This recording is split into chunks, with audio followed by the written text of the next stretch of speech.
Hello everybody. This video is going to explore how filters work on black and white film. So you'll notice that this is a picture that I took last year of a parrot, and it's a pretty colorful bird. We've got blue through here, green feathers through here, red for the rest of it, and then some white around the eye here. This over here is a branch. It's like a light tan color. And I picked this because it has all three colors that make up visible light: red, green, and blue.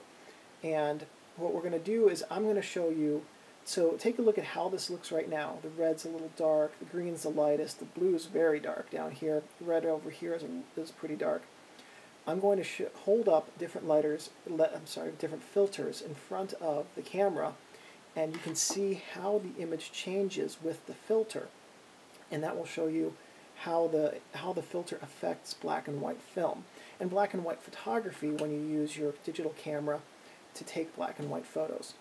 This first one I'm going to do is a red filter. It's the most common filter. It increases contrast the most. It darkens skies pretty well. So watch the bird here. There we go. You can see that the reds around his eyes have become much lighter. Look right at his eye there.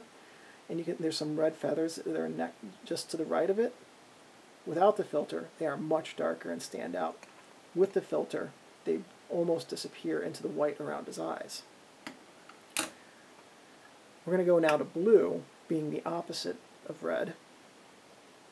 Basically the opposite. Oh, and there we go. Take a look at those feathers behind the bird's eyes. Almost black.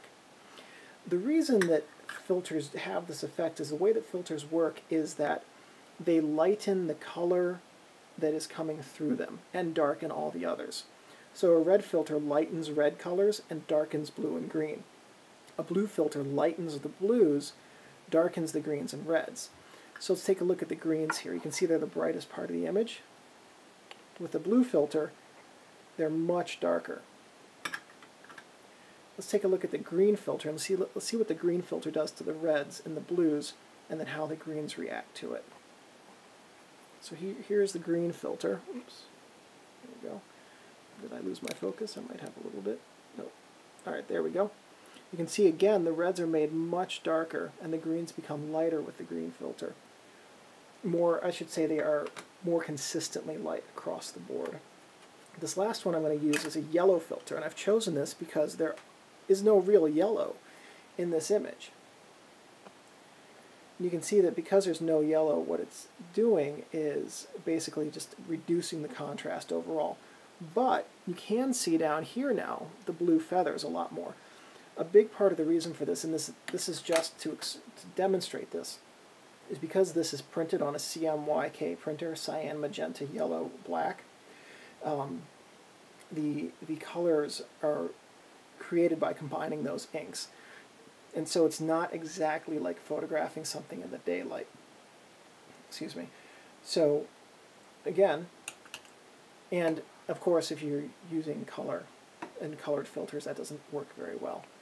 But you can see here with the red, lightening the red areas, especially around the eyes. It's very prevalent. The blue, darkening it. So the point of this video is to show you how filters act on colors when you're using black and white film. And if you get into black and white film photography or black and white digital photography, where you just take your digital camera and set it to black and white instead of being on a color setting, the filters can then be useful to affect the way that the film or the CCD sees the light coming into it, because even in black and white, the film and the CCD still register color. That's right, black and white film registers colors in different ways. So I do thoroughly hope that if you get a chance to, you will explore black and white film photography, or black and white photography at all. It's a much different art form, much more difficult than color photography in some ways, and much simpler in others. And it opens up the subject matter to a different presentation than color photography does. In color, this is a bright, vibrant bird. In black and white, you can selectively choose how you want to present the different colors for a different emotional effect.